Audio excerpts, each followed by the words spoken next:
بص يا جماعه السمكه ديت بقى عامل ازاي؟ عايز اعملها عمليه تجميل.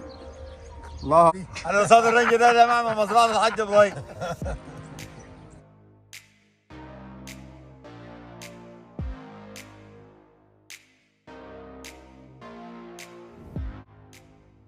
السلام عليكم ورحمه الله وبركاته، بسم الله والصلاه والسلام على رسول الله. كل سنه وانتم طيبين يا جماعه، بمناسبه عيد الفطر المبارك، عزاه الله علينا وعليكم بالخير واليمن والبركات.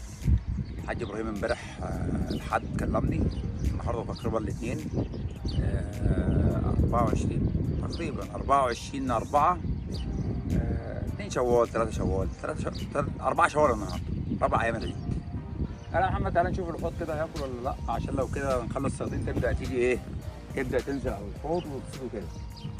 احنا هنجرب النهارده ان شاء الله. هي لسه شويه يعني، لسه فيها كمان 20 يوم ويبدا مثلا لحظه زي كده هننجل حركه 3 4 طن سمك بلطي ومبروكه، هنزلهم جوه الحوض برضو عشان الصيادين اللي تيجي تصيد، وهننجل الكلام دي قدام عينيكم في الفيديوهات وفي البثات المباشره عشان يبقى في مصداقيه، واللي يبقى ده على الحوض عارف وشاف قبل ما يجي ان هنا في سمك وكميات كبيره.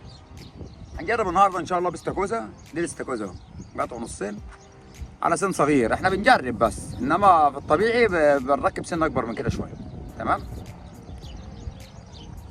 سن رقم 7 أو 8 بتاعتي. لسه بقى الموسم الجديد يا جماعه كده، بنجهز بقى سونار جديد، وهنعمل لكم عروض حلوه جديده ان شاء الله، وهنعمل لكم برضه هنا في المزارع كام فيديو كده جداد برضه حلوين، علشان كل واحد ومزاجه. لا حابب بسيط المرأة الحرة يصيد، واحد عايز يجيب مراته وعياله ويجي يقضي يوم جميل على مزرعه زي كده، هيلاقي برضه. نرمي ونتوكل على الله.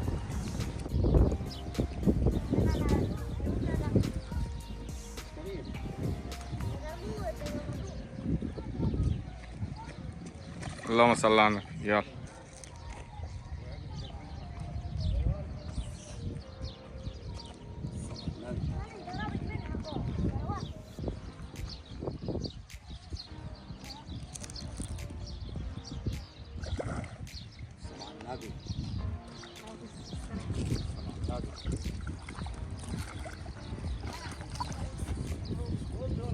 مبروك يا حاج، بس صغيرة. البخة المبروكة الكبيرة اللي فيها صح؟ ايوه في بخة صغيرة كده،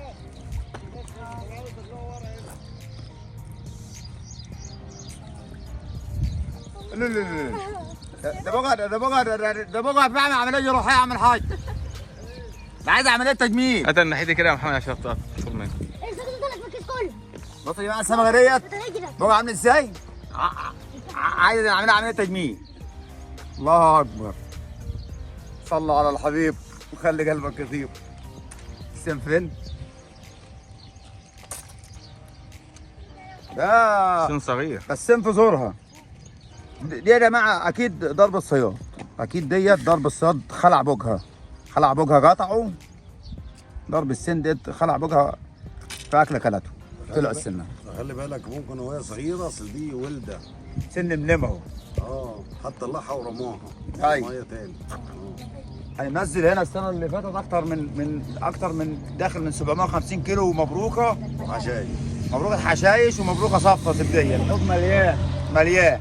وعمل حاج موقفه بقاله 3 شهور فترة الشتاء بيعلفوا، غير السمك البلطي اللي نزله.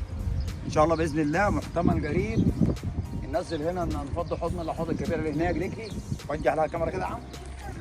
الحوض اللي عند النخلة هناك ده يا جماعة هنفضيه ونجيب السمك بتاعه كله وننزله هنا في الحوض ده. يعني احنا هنجيب لنا مثلا نجيب 2 3 طن سمك نرميهم هنا، عشان الصيادين لما تيجي ما حدش يقول انا رحت المزرعه ما خدتش سمك، كله يبقى ياخد ان شاء الله. ان شاء الله اللي جاي احلى ان شاء الله يا رجاله. محمد السيد واحد بس هو اللي صيد الرنجه دي. انا قصاد الرنج ده يا جماعه من مزرعه الحاج ابراهيم.